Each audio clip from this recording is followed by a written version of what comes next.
Oscar, thank you. Let's go and bring in NBC 10 Boston and my at-issue co-host, Sue O'Connell now. Sue, you made a prediction that Harris was going to win this race. A lot of pundits on a lot of television screens made that same prediction. Yep. You had reasons for why you thought the night was going to go her way. In the review of it, what is it you got wrong? So the most important thing I got wrong was that I based my entire calculation and my evaluation on what I thought was Trump's ceiling, meaning I and others didn't think that he would be able to grow his base in the general election.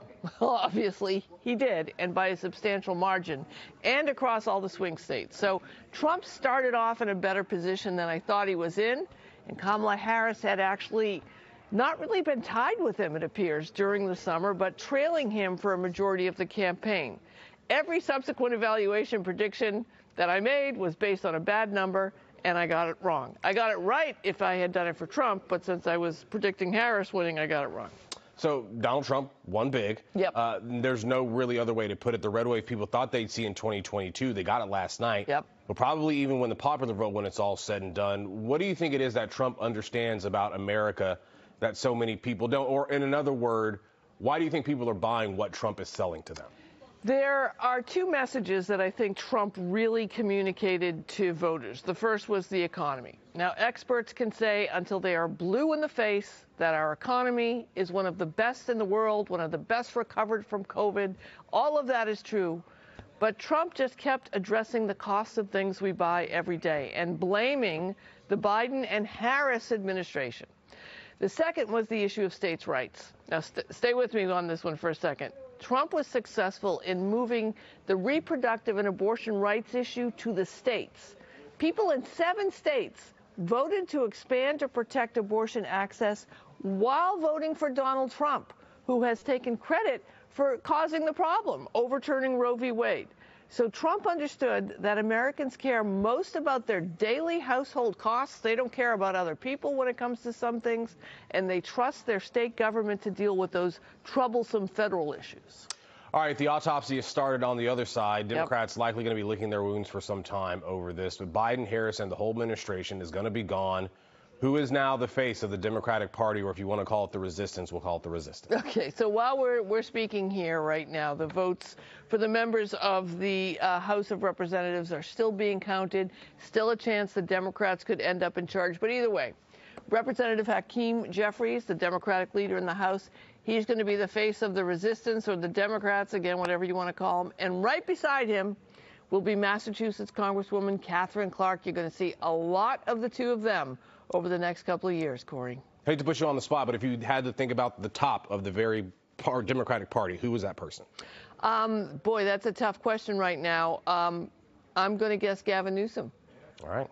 How's that? First. Thank you very much, Sue. You're We welcome. appreciate it. Don't forget, you can join me, Sue, and Matt Pritchard every Sunday morning at 11:30 on At Issue. It's right after Meet the Press here on NBC 10 Boston. Of course, we're going to have a lot to talk about this weekend with this historic election now behind us. Well, we planned on just talking with you about politics today, Sue, but we got to talk to you about the new Pope as well. An American, Robert Francis Prevost, who will now be known as Pope Leo XIV, was announced just hours ago. He's from Chicago, becoming the first Pope from the United States. Experts have said it was never expected an American would be named Pope because that would be too much power consolidated for a single country. But now it's happened.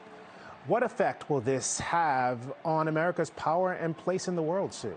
Glenn, an American Pope is a huge deal, right? And this particular choice, this American who criticized the Trump administration's immigration policies, has criticized J.D. Vance, that makes it an even bigger deal, especially in all the areas of the world that the U.S. has pulled back support under the Trump administration, like South America, Africa, Europe. The Catholics there now have an American Pope, and ironically, Pope Leo will fill the void that was left from the dismantling of USAID and Voice of America and a host of other programs. So, to say the least, it's going to be very interesting. Yeah, a dramatic development for sure. NBC 10 political commentator Sue O'Connell. Sue, thank you. You're welcome. But let's go to someone who is right there at the moment. We have our courtroom insider, Sue O'Connell, who can better describe what that moment was like than any of us. Sue?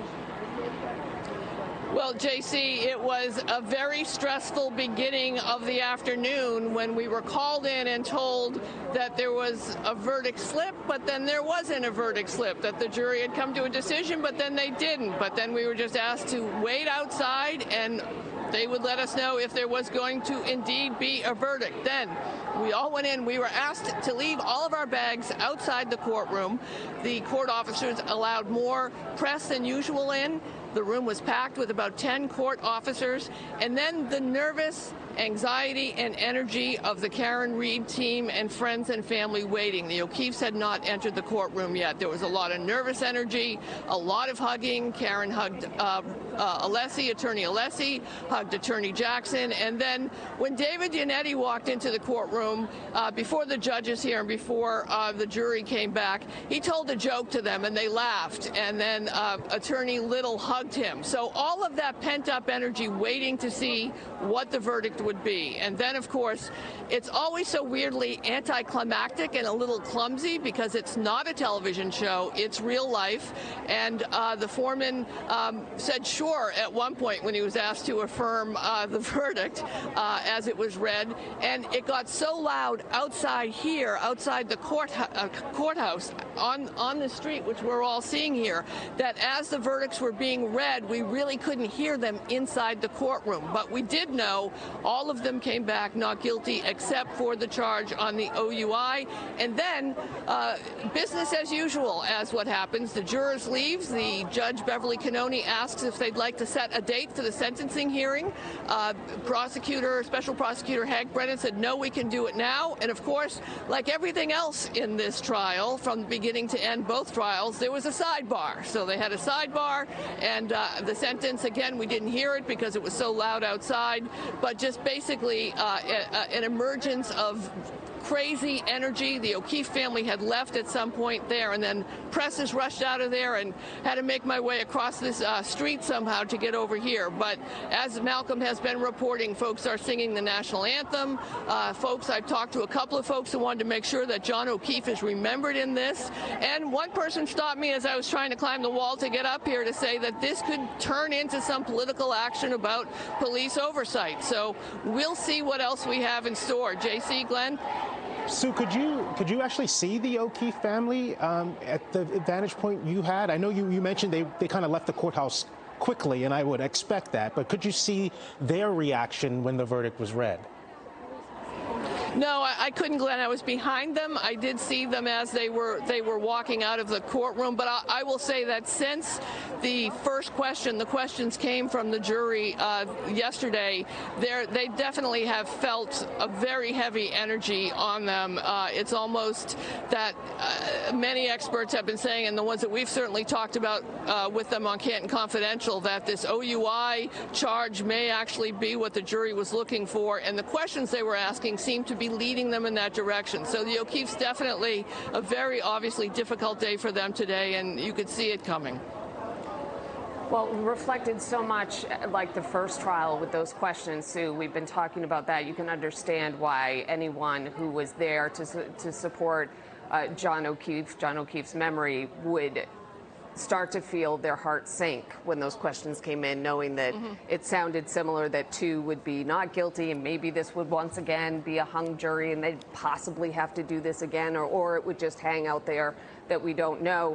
When it was said that it was, because it was a little muddled, Sue, when they were trying, much like the verdict slip, where there was so much confusion on that second charge, even when announcing the verdict in court, it was a little messy in terms of they said not guilty, and then the court officer had to ask specifically, well, wait a minute, what about the lesser included?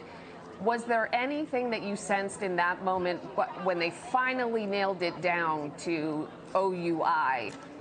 Was there a button on that moment that you could say, there it is, we're done? Yeah, I mean, that was definitely it. And I think once they got finally understood the manslaughter was not guilty, which is what you're referring to. And remember, this is an opportunity for us to look at our legal system. We're just citizens trying to figure out how to fill out a verdict slip, and it was really difficult to do. Maybe we should do something about it. Just a thought. But yes, it was finally like that. OUI was the final part of it. And I'll say the jurors' reactions. I mean, we have to give our great thanks to these jurors and the alternates. They look tired. They look stressed. A couple of the jurors more on the older side. Remember, this is a young jury. I don't think anybody was over 50. Two of the women on the jury who had taken a lot of notes, they looked emotional and sad. And one juror was smiling, and the others just looked completely relieved. So remember, they had a heavy burden to carry in this, and they're just citizens like you and me. Glenn and JC? Even today, 20 years later, people will come up to me and thank me. My answer is the same. It's not me, it's the Constitution. So, Sue, you're expert around these issues, really, because you've been a co-publisher of Bay Windows for a long time. You were, of course, during the marriage equality fight. But to Gary's point, where Massachusetts was out in front, is sort of a safe haven for this community, what responsibility does Massachusetts residents have to make sure other states have these protections too? So I will tell you, Glenn, there was a moment probably 10 or 15 years ago where there was an open discussion. Do we still need Pride, right? Do we need to go to Pride? Because some people thought the work was done. We're all good, you know, and everything will just go along. Transgender rights will follow up. We'll be fine. We won't need anything. And I look back in horror about those conversations that we had, some flippantly and some kind of serious, like, I don't need to go to Pride this year. I don't need to do this. It's all set. Everything's good. So the lesson, I think, for anyone about any advocacy that you care about, it doesn't have to be just LGBTQ stuff. You have to stay with it. You can't just turn away from it. You have to pay attention. You have to be diligent.